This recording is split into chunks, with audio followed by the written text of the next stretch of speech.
Did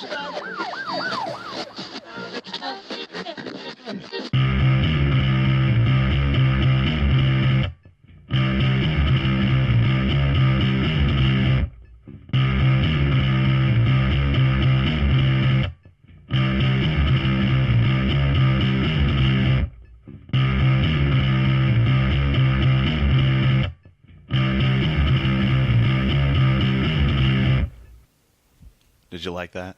Loved it. Made my day. That's our awesome intro.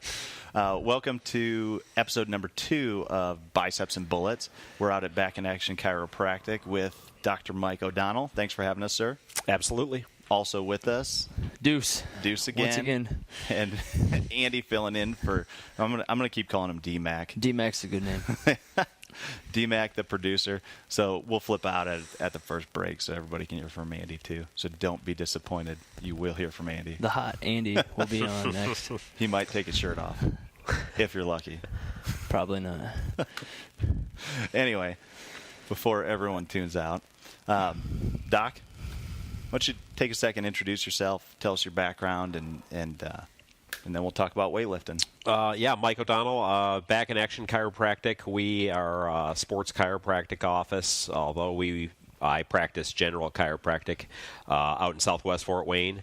I have, when I practice, I bring a heavy background of.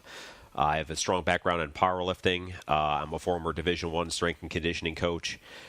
Have learned a lot along the way about rehab, prehab, a lot of different methods to stay healthy and to perform. So we use that every day in our office along with chiropractic and therapy care to help our patients out. But as a powerlifter, I started at 15 in competing. I started lifting at about 13, and upon being coaxed by a coach in high school, a wrestling coach that saw me bench, he said, try a powerlifting meet out. And I started doing them, and I got hooked. And in high school and in college, I won 6 national championships. And there were 2 junior national championships that I was able to, and all that's with ADFPA and USAPL. I competed in 2 junior world powerlifting championships in 98 and 99, and I took 3rd in my in my last one in 99 as a super heavyweight. So in the IPF, you're largely lifting against Russians, Ukrainians, Eastern Europeans that are bringing the strongest game in powerlifting in the world. Weightlifting in general. Yeah, powerlifting in general. I had a chance to lift against some studs that are now considered the strongest lifters in the world. 2 years in a row. He wasn't in my weight class. We actually averted each other both times. Have you guys heard of Andrei Milanichev? Big Russian powerlifter right now, kind of on the XPC side, but he's lifting raw. It had guys like him in both of those meets, but several guys that you're seeing now on the heavy powerlifting circuit were kind of there, and I've kind of taken a different direction. I was a pretty heavy guy throughout my junior years and lifted as a super, and ever since then I saw my health declining a little bit and took my body weight back down, which took the competitive edge down a little bit. I do really well as a big guy, but we'll kind of talk about things like that and how to go down and maintain strength. And then with getting into my profession as well, it's kind of taken me aside. My best competitive lifts, though, 804 squat, that's equipped in single ply, 529 bench, and 675 deadlift. Is that's all raw then? No, that's where all those are wearing single ply gear. Oh, single ply. Yeah. I did dabble in a raw meet back in 2012, and I wasn't really at the top of my game at the time, and I was a light 242. I came in around 234, 235, and I hit a 551 squat. That's just with a belt, a 340 bench, and a 622 deadlift. In 2012, I was training twice. I was training twice a week down at Stout Barbell. We don't plug stout. We don't on this plug show. stout. No, we don't. I do still. Twice a week, two mornings a week, because we had just had our first son, and I really wanted to have a competitive outlet still. And I got ready for that meet in about 6 weeks, so it was a fun time. But yeah, that's things are kind of on hold me for right now. On hold for me. My wife Jessica is lifting in the USAPL Women's Nationals this weekend in San Antonio, Texas, and she just wrapped up her cycle. Awesome. Yeah, That's awesome. yeah, she's ready to rock. I'm excited. Yeah. For you guys. Yeah, it's never, you're never coming out of the can, just like you're shot out of a cannon coming back from 5 years off. Yeah. But she's ready to rock. Good. So, yeah. I remember the last time seeing her compete was at the Arnold. What year was that? She competed at the Arnold Classic in 2012, I believe. 2012 was the best year. Maybe it was 2011. Yeah, I don't really remember. What was it? No, 2012. 2012. Because we had just had our first son, and she came back after about 6 months off, and then had a 9-for-9 day there, and a great day as a super still.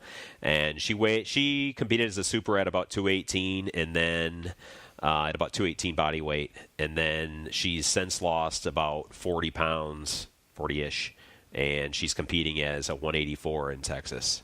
That's awesome. So yeah, 185. So Sweet. weight classes just change. So yeah, she's excited. As am I. So Sweet. So, continuing on talking about you and Jess specifically, as far as like a normal training day, Yep. Not tapering back for competition, like normal, like, mid-cycle. Right. What kind of volume? I guess, what are we looking at? that's a good question. There's a lot of controversy out there right now about how much of volume a lifter should do, and I think the general consensus out there is that there's no doubt over time your volume in your training should go up. But there are people that can tolerate more volume, and there are people that can tolerate less volume. And when I look at training science, I really look at a lot of the work that Fred Hatfield did. I think he's a great pioneer in a lot of sports science. So, that's something where there's some evidence behind how to train, not just, throw something on the bar and hope it sticks. But there are a lot of people out there that are doing way more volume that they need to or should or that they can recover from, and a lot of people that are chronically overtrained that aren't making progress. And right now I see a lot of, with the raw powerlifting movement that's absolutely huge right now, there are people that year in and year out, they might be making a 5-pound gain on a lift. Mm-hmm. And to me, that's not even worth the training time. I mean, that's not acceptable. If you're not increasing your lift by at least 5% a year, I think there's something you need to re-examine. Now, with that, saying that, this is just my outside viewpoint, is that the rise in CrossFit is creating both a rise in raw absolutely powerlifting as well as Olympic lifting. There's no question.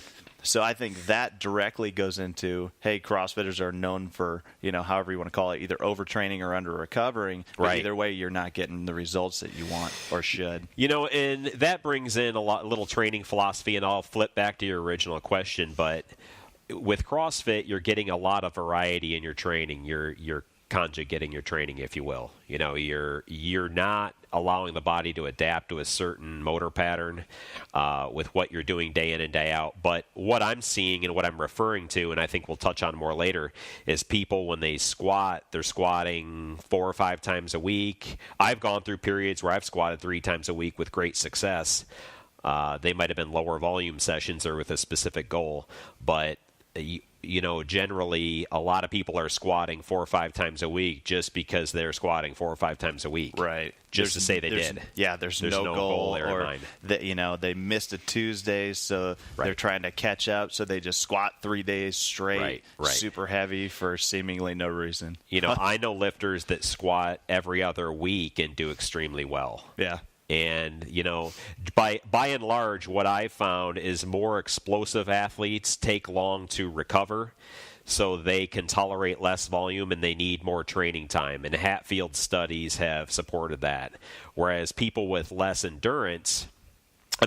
endurance, they generally can train more often because there's a different type of muscle fiber there. Yeah. And a different type of neurological makeup. Kelly Starrett and Brian McKenzie have been talking a lot about that. Okay. There's actually companies, DNA Fit is one I was thinking about checking out. It's you do like a cotton swab, Okay. ship it out, and they'll tell you whether you're, I think it's aerobic reactive or power reactive or power aerobic. So it tells you what your genetics, Right. what type of training is going to be best for your genetics. Yep. Yeah, I think there's a lot to that, and you can't just take yourself and make yourself physiologically recover faster over time. You just can't force that to happen. Especially, you might speed your recovery up through modalities. I mean, sleep is a modality. Your diet's a modality. Those are all methods that you can use to increase your recovery. But if you're gonna go short on sleep, if you're gonna drink 3-4 days a week, if your nutrition's shitty, Man. they all lock up your recovery. So you're telling me I won't do good. Sorry. Darn. No, but you just need to give yourself a little extra time if that's the case. But back to our typical training day, it's something that's evolved over time, and Jessica responds to things differently than I do. We're both made up. She's a little more genetically inclined than I am. And I've figured things out over time, there's no doubt, as to what I respond best to. Jessica, basically Monday or her first training day of the week, she'll squat and bench with focus, and she'll do a little bit of assistance work. What does that mean with focus? Well, she'll focus on those lifts during the day. Yeah. And it's her primary squat day, and then it's like a secondary bench day. Wednesday is her primary bench day, or her second training day of the week. This time around is Thursday. But then it'll be her main deadlift day as well. So her main bench and main deadlift are on day number 2. And then day number 3, it's a squat and bench assistance. And squat and deadlift assistance, and then a bench assistance day as well. So where she's doing kind of like conjugate movements that she rotates in and out to help the main lifts. Okay. So it's like a bench lockout day or a accommodating resistance bench day. She does really, really well with platform deadlifts. Or she calls them RDLs. They're not an RDL like everybody else knows, more of a platform or 2-inch, 3-inch platform pull with straps, and just to build up a lot of back strength because she's a sumo puller. And then she may do like an overhead or an incline that day. It just depends on what's going on. And then she'll mix in direct tricep work or back work throughout the week, things like that. So if she needs to work on hip mobility like she did this time around, she'll do that. For me, my training is right now I'm not really geared towards powerlifting. I had a goal to drop a little bit of body weight over the last 2-3 years. And I've slowly gone from 270 to 218 over the last 2-3 years, I guess. Man, that's a big drop. Yeah, it's a big drop. Huge drop. So I'm feeling really, really good. So what you're saying is your Fran time is getting That's better. right. That's right. That's increased. Yeah, never done a Fran. Never done a Fran. Don't do it. Not worth I it. retired from that one. But, what happens is you lose weight like that. It's difficult to expect to maintain your level of strength. And why that is, people ask why. Simply put, you're carrying less tissue. You don't have the same type of muscle volume to push the weight. But also a big thing is, I could go on a food binge for 2 days, and I could come back stronger after that 2 days of loading. And I would be 10% stronger maybe just because of leverages around the joints. I'm carrying more water. There's better leverages to push. So, powerlifters refer to getting a bloat. I'm going to get my bloat, a bloat on or something like that. And, it just feels versus coming in flat, you're coming in with a lot of power and a little bit of jack behind your lift. So you feel at least confident going out there. Right. So, that's a big thing too. But when you're losing weight, or when your body's on the downswing in its body weight, you can't expect to be at your strongest. You can't serve two masters. And that's a huge concept in training, whereas, it's difficult to expect to be able to run a mile and then do a squat at your absolute potential best. You might do them, but the mile or the squat aren't going to be the best that you could be versus if you train each one for 6 months. I tell people, if you want to hit your best squat, in '08, when I hit my best squat competitively, I sure as hell wasn't running. Right. Well, I'm not now, but Right. Yeah. But I kind of had a goal last year of getting a lot better at chins, because I've always sucked at them. Mm-hmm. And I'm up in the 15, 18 chin range. And what's the best recipe to get better at chins? Three sets of Be Less Fat, right? It's 3 sets of 10 of Be Less Fat. But losing the body weight has definitely helped. I have gotten stronger there, but yeah, at any rate. But the goals are just different now. I may come back to the platform at some time, but as a master, and we'll see what happens with the fam. We got 2 kids now, so they demand a lot of time, and that definitely changes the game. Just a game changer, big time. Everybody smile. So, but yeah. Well, I think that's going to go right into one of our questions we had written down. As far as cutting weight, what do you have recommendations, or how do you maintain a strength, like a really good strength base with cutting, increasing your GPP and losing weight? Because I know that's a goal of a lot of our athletes. They're trying to get in better shape, get healthier, but they don't want to let go of that 1 RM. Yep. A lot of it has to do, and I'm not the foremost expert in that. There are a lot of people that make their living doing that. But I have learned a lot, and I know what is out there. But in my opinion, give yourself time. Allow yourself time to stabilize before you can really lift your expectations. Don't do it too fast. Yeah, crashing. Very good point. Yeah, crashing is the worst thing you can do. There's no doubt.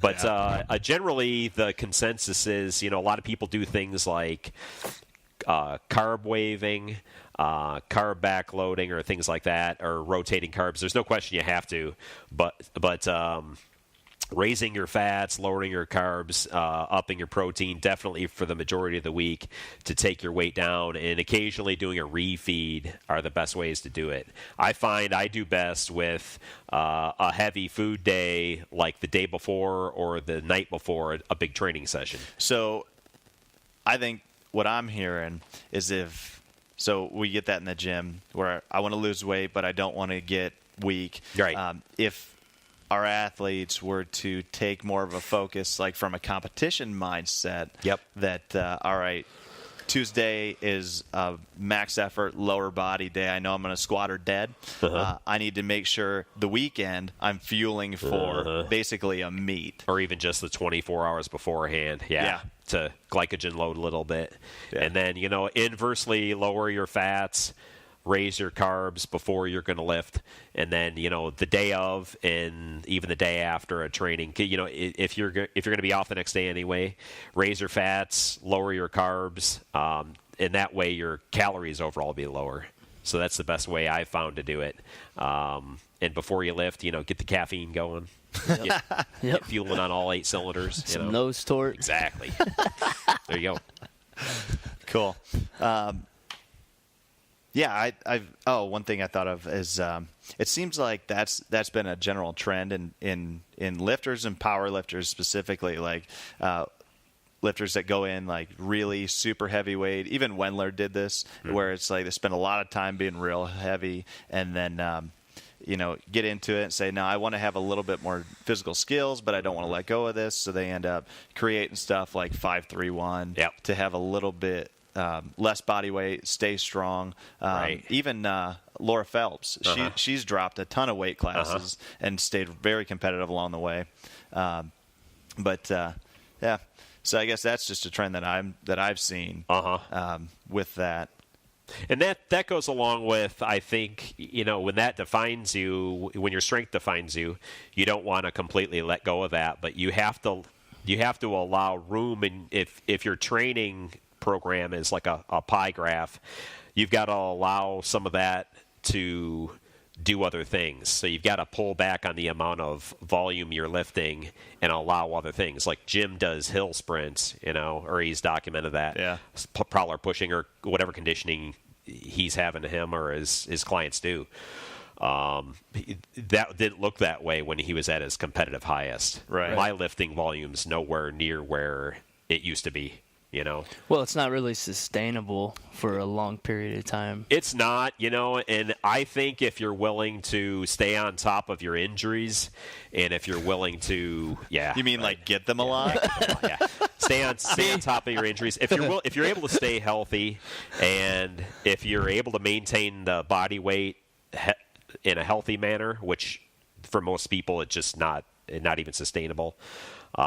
That's like Jim. He was having a problem, and I don't know Jim, but I read he was having a problem walking a block, right? Without heart issues or without having his blood pressure go through the roof. And I cite that because that's the exact same thing I was having. I mean, in the office, I need to be in condition to do my job, right? And I can't do my job at 260, 270. It's just not the way it works, right?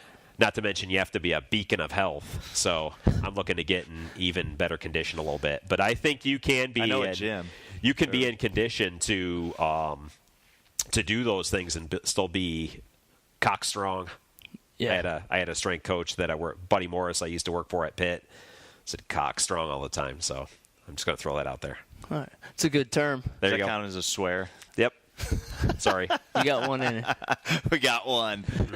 Put the explicit on here again. Yep. I had a question and I totally just got it, or I lost it. Probably a good time for a break. It's all good. Yeah. Yeah, we can break if you want. All right, let's take a quick break. We'll switch out Andy. He's going to take his shirt off, and then we'll get back to it. All right. And we're back. All right, Well, so Andy, you have your shirt on. yes, Take your shirt off. Shirt staying on.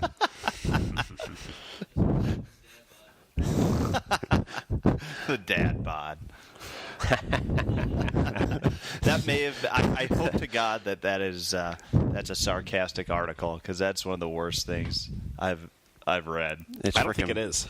It's blowing up everywhere It's on a the real thing internet for some people. That makes me angry. Anyway.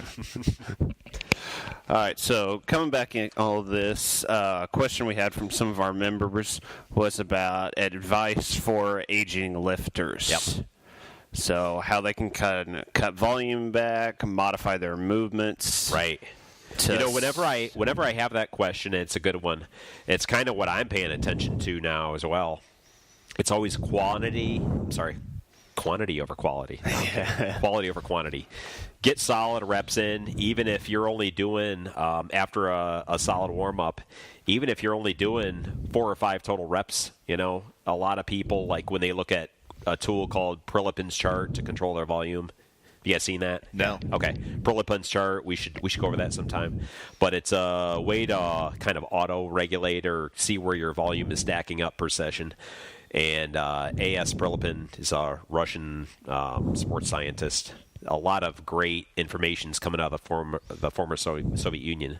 And but even if you're getting a quarter of the recommended amount of volume, it's always just making sure you get quality movement in, and then getting quality recovery time in. So over recovering and under lifting, it's kind of on the menu for the aging lifter, and then doing a lot of recovery methods. Taking care of soft tissue work, like a lot of foam rolling, having things like, even if it's preventatively, having stuff like Graston done. Getting quality soft tissue work in. Graston's been wonders for me. Yeah. Working out a lot of those adhesions. Having lifted hard for 25 years, I've got more scar tissue than the real stuff. And I'm in that club. You feel like you're stitched together. But a lot of injuries, no major stuff, just always soft tissue, muscle belly injuries. But listen to the body. If you don't feel good during a warm up or something like that, or if you really don't feel like it's your day, do either less than what's on the schedule for the day, or bag it all together, and come back another day. So taking your ego out. Take your ego out. That's it. So much that we see where we'll use percentages, and it doesn't matter how many times we say, use this as a guideline, not the black and white. Right. And I think percentages are a great way to go, as long as you're not always programming 85, 90, 95% stuff. Because I think when it gets heavier, you've got to throw in a little bit of auto-regulation. And, I do that all the time. But you've got to throw in a little bit of a self-check situation, like doing an RPE scale. If you're 90% for the day as a 10 out of 10, scale back. But just that applies to everybody. Listen to your body. But for the aging athlete, typically we have more obligations outside of lifting, outside of the gym. Right. Business, family, work, whatever. And you've got to pay attention to those things too. Yeah, and then I just got back from the CrossFit powerlifting with Shane and Laura, and that's what they harped on endlessly, was the body doesn't comprehend mental or physical stress any differently, so you need to pay attention to both. Just because you're not in the gym, but you got all this work, family, whatever, it's going to take its toll.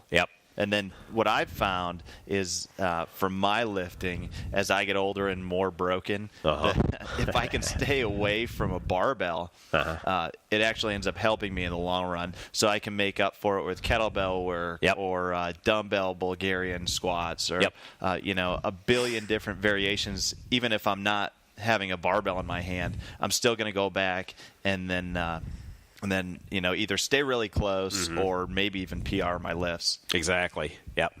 And, the difference with you is you've got a lot of training background. You played college football. You've got an extensive lifting under your belt. So you've got your motor skills already established, and you've got a heavy volume of training already done. So you need to listen to your body even more. Whereas someone that's a beginner, the advice I'd have is grind, get the work in. And then, there are too many beginners that read this stuff that take scheduled deload weeks every fourth week. And I think it's not really necessary. It's stupid, Just keep training. If you need a deload every 12th week or something like that, which is deload is a week off, or a light week, whatever. It doesn't have to be a certain percentage. It can be kettlebell work. It can be, sled work. You can do whatever you want. Go take a hike, whatever. But just do something other than the motor skill or your plan high percentage. So, but that becomes more necessary the more lifts you have under your belt. So, So, with that, did you have a question? Oh, I was going to go off of that, talking about like deload weeks and recovery. What are your thoughts on like active recovery days? It's something you hear about all the time. People think that means they can go for a walk or whatever, but some people may just grab a barbell still and take 10 pounds off of it. And think they're doing active recovery. That's not when active they're really recovery themselves. And the most I would do with active recovery, if you're going to touch a barbell, say it's your squat deload day or something, I would do 50% of your max for sets of 5 or something like that, or maybe even sets of 10. Get a good feel going, have it be easy, something that doesn't even tax your mind to walk up to. If you do a barbell lift at all, maybe it's a case of pushing something else really, really hard. That's the whole synopsis behind conjugate training altogether in Westside. I was fortunate enough to visit Westside about 6 times back in the late 90s. And had a great interaction with the guys. That's back when they were at the old club. And, the whole premise behind things is to constantly keep the body fresh, but know where you need to go next. Know what your weaknesses are. And there's a lot of people right now in raw lifting, especially in USAPL, that don't really agree with going outside of the natural motor pattern of your competition style lift. They just want to grind the competition style lift and keep constantly getting after it. But I think that can lead to, in most people, imbalances and a lack of progress over time. That's why I see a lot of people that don't progress year to year.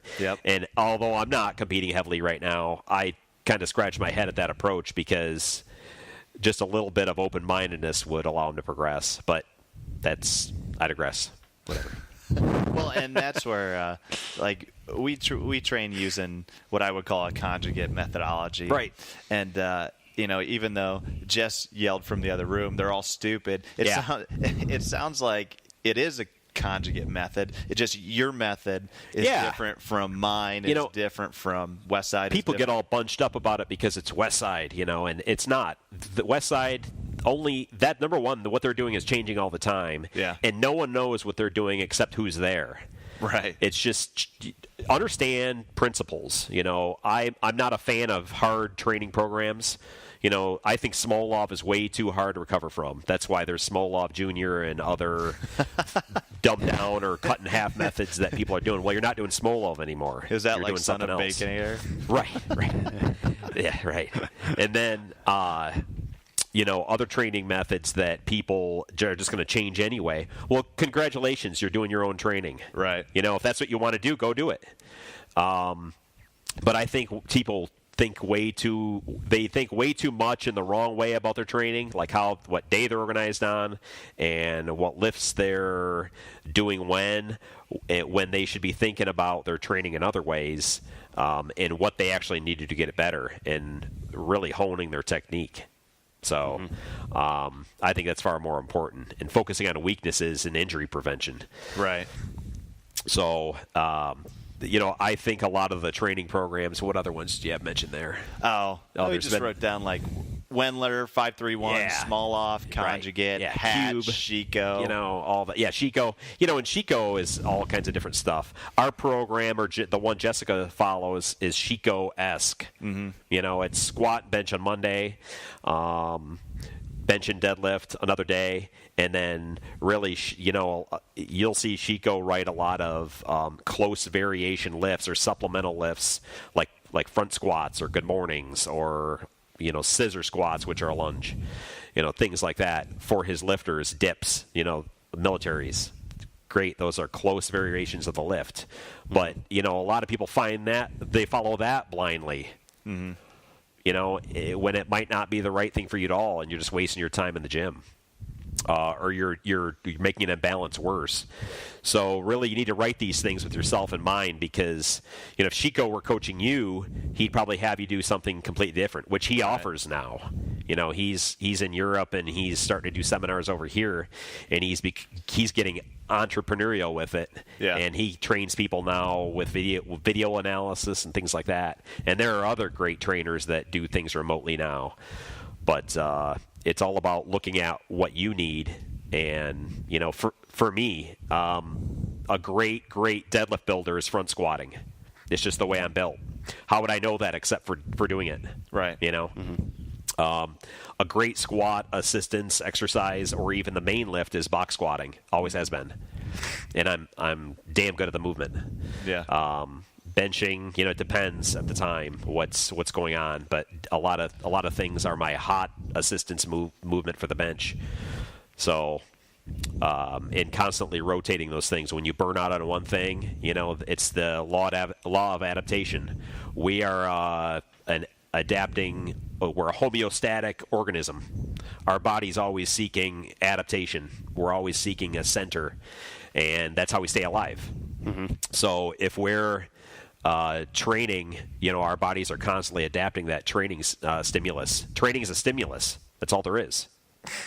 So if you're providing the right stimulus, you're gonna cause your body to adapt in the correct manner. So provide the right stimulus, and you'll get where you want to go.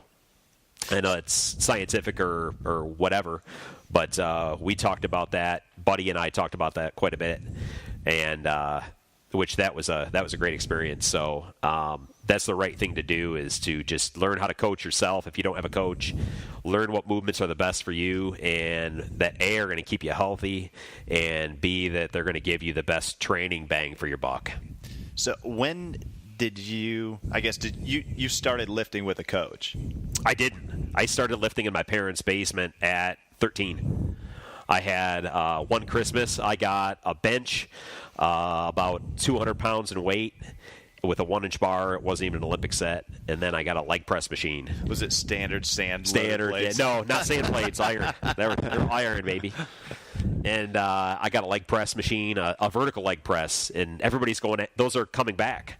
Everybody's after those things again. Vertical leg press, where I'd lay on my back basically and push straight up.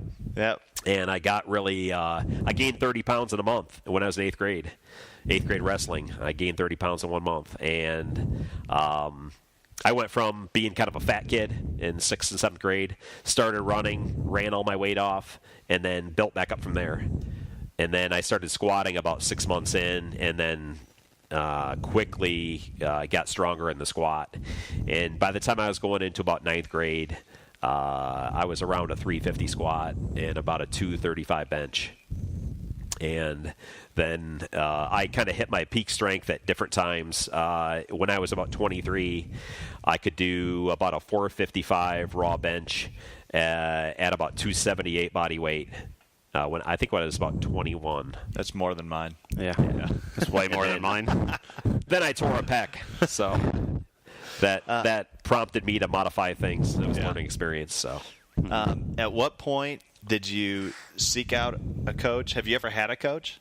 I would say that not really.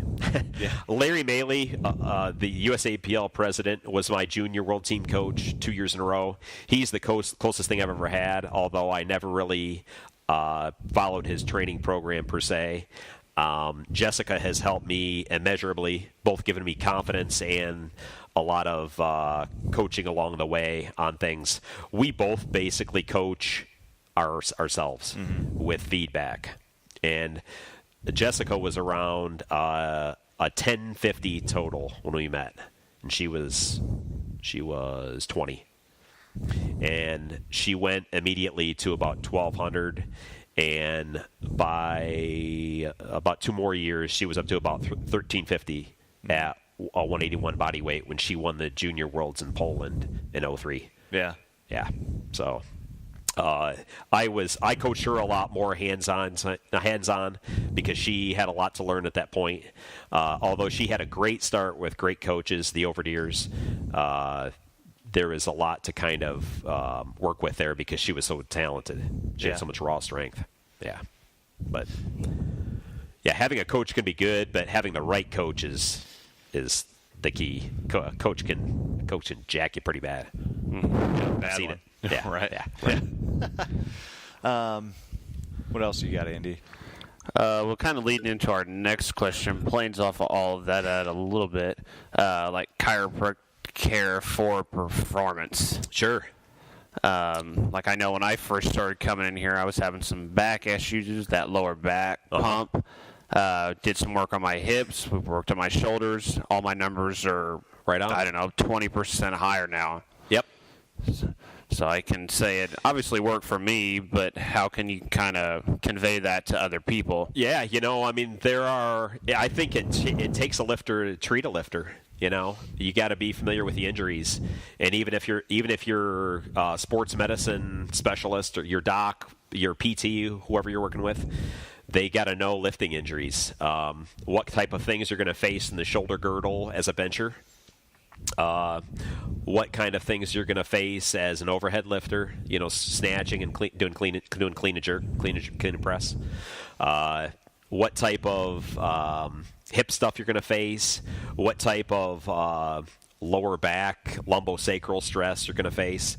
50% of powerlifters and other strength sports like offensive line in football, D-line, OD line, and a lot of throwers, any heavyweight strength sport, about 50% have an issue called a spondylolisthesis. Sorry, I'm getting funny feedback from the spondies. I'm getting funny feedback from the headphones. But a spondy is it's a bilateral pars fracture, where there's enough stress straight down on a part of the vertebrae, the weight-bearing column of the vertebrae, that it actually stress fractures.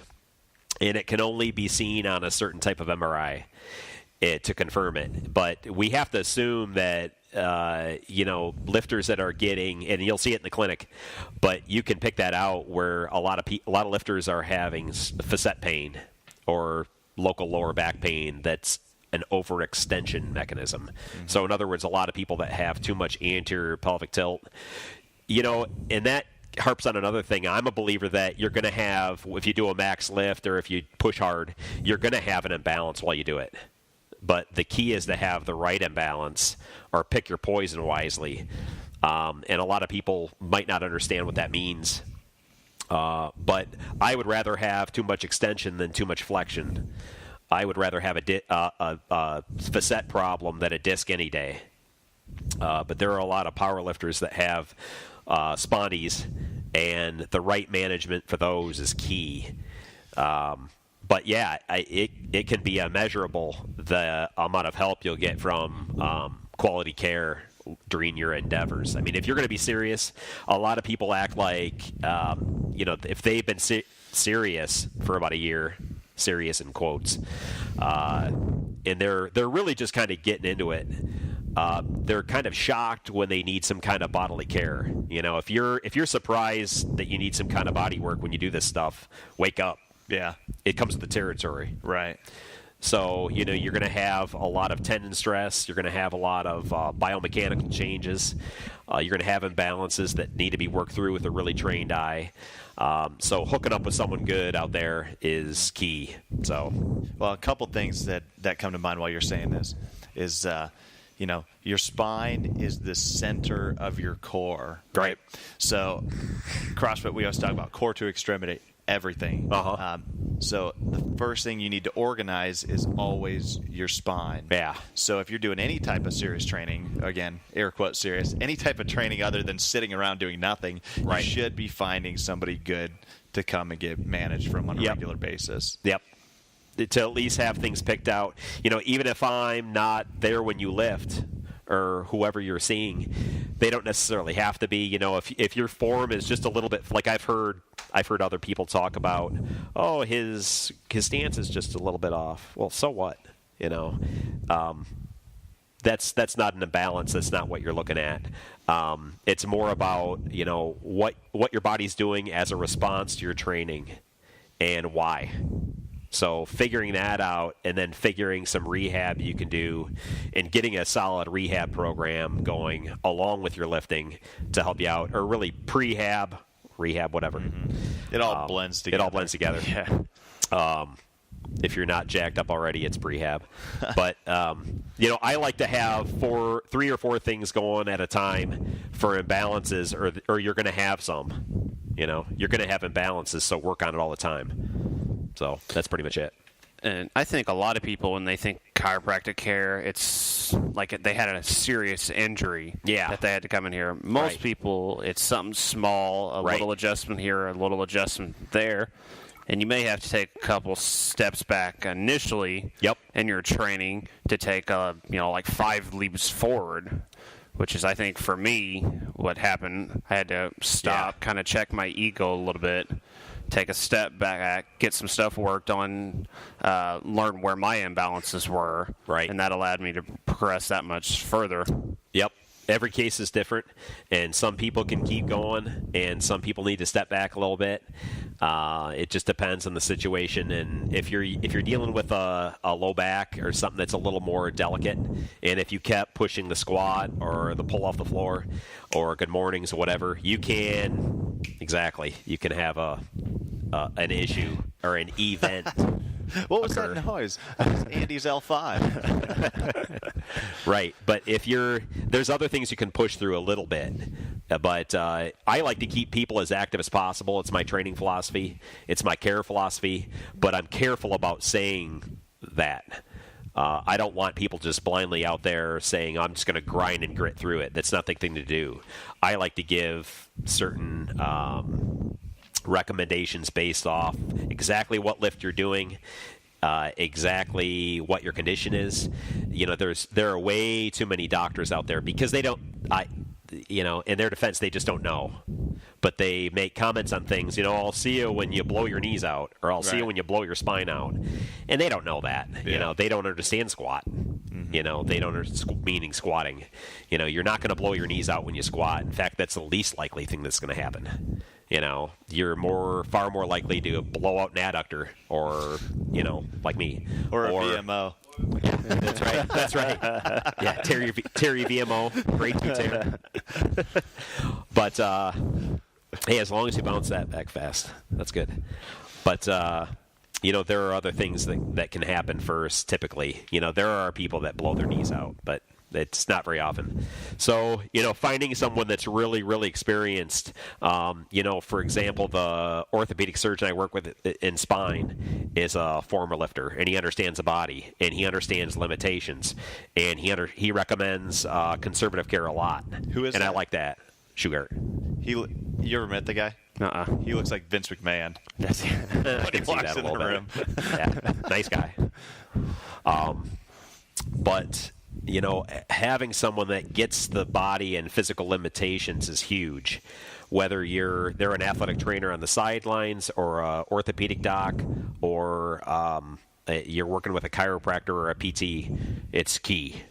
So do your homework, be a good consumer. Exactly. Be a good consumer. Don't, not that there's anything wrong with it, but don't go to the chiropractor on the corner, Unless it's you. Yeah, that's whatever. But you're just not going to get the same treatment everywhere. Yeah. So, coming in 3 times a week for life is not the answer either. Or once a month if you feel bad or good. It is a bit responsive. It always is with athletes, because athletes have a new injury every time.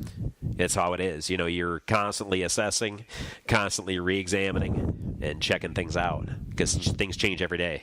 Yeah. Yep. Awesome. Well, we are running short on time. I think that's a good breaking point. That's awesome. We covered a lot. Yep. In closing, where can people find out more about you? Business, social media, any meets that you and Jess have coming up? Well, Jessica's doing the USAPL Women's Nationals this weekend, which that's going to be streamed live. You can find the link on usapowerlifting.com. Cool. And that will take you to a link, I think, that's on bodybuilding.com. But either way, it's going to be on usapl.com. And you can find us at backinact.com. And we also have a Back In Action Chiropractic Facebook page. So, all right. Yep. Cool. Anything else? That's it. Thanks, guys. Thanks. Thanks for having us. Had a blast. Appreciate it. For sure.